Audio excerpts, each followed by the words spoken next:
আকাশের ওই পারে যেখানেই থাকুক বাচ্চু ভাই যাতে হাসি মুখে থাকে। বাচ্চুকে আমরা হারিয়েছি অনেক আগে, এই সময় ওর যাওয়ার কথা ছিল না। এত মানুষকে আনন্দ দিয়েছেন, হাসিয়েছেন, কাঁদিয়েছেন, তাহলে ওখানেও নিশ্চয়ই আল্লাহ ওনাকে ভালো রেখেছেন। আমি আর বাচ্চু একসাথেই মিউজিক শুরু করেছি এবং আমি খুবই সৌভাগ্যবান যে আমি আইয়ুব বাচ্চুর সাথে কাজ করতে পেরেছি। সেই কিন্তু আমাদের সবার মাঝে বেঁচে আছে। গান যতদিন বেঁচে থাকবে ততদিন মানুষের মনে ঠাঁই করে নেবেন তার গানের মাধ্যমে। আজকে বাচ্চু ভাইয়ের জন্য আমাদের একটাই প্রত্যাশা, সেটা হচ্ছে আকাশের ওই পারে যেখানেই থাকুক বাচ্চু ভাই যাতে হাসি মুখে থাকে, অনেক গান করে এবং যে গানগুলো এখানে করতে পারেননি সে গানগুলোও যাতে করতে পারেন, সেরকমই প্রার্থনা।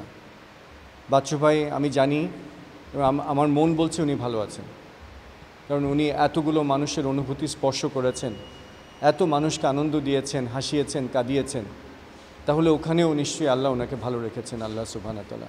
এটাই আশা, এটাই প্রত্যাশা। আর গুণী মানুষদের কদর একসময় বলেছিলাম যে মৃত্যুর আগে হওয়া উচিত, এটা অবশ্যই। তবে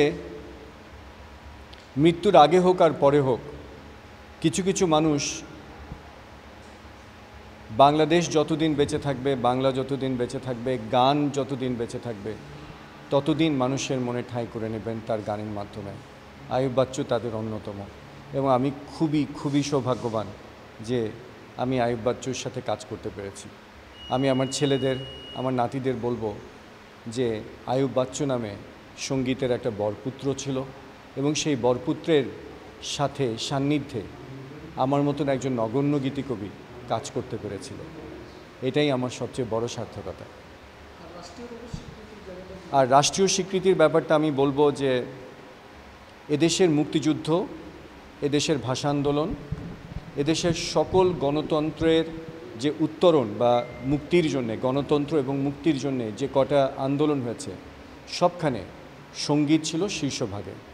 কিন্তু আমরা অত্যন্ত পরিতাপের সাথে দেখি যে সঙ্গীতের বদলে অন্য অনেক কিছু প্রাধান্য পায়, কিন্তু সঙ্গীতের মানুষরা অবহেলিত থেকে যায়। এই রাষ্ট্রীয় অবহেলার অবসান হওয়া উচিত। আজকের দিনটা যেমন দুঃখের, আমার কাছে এটা মিশ্র। দুঃখ এবং সুখ দুটাই আমার কাছে আছে। কারণ দুঃখ হচ্ছে বাচ্চুকে আমরা হারিয়েছি অনেক আগে, এই সময় ওর যাওয়ার কথা ছিল না। এবং পার্টিকুলারলি আমি আর বাচ্চু একসাথেই মিউজিক শুরু করেছি 70s, মিড 70s, একসাথে একই ব্যান্ড করেছি।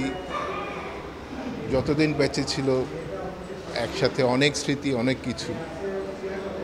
তাই অনেক দুঃখ তাকে হারানোর জন্য। বাট যেটা ভালো লাগার জিনিস সেটা হচ্ছে সে কিন্তু আমাদের সবার মাঝে বেঁচে আছে।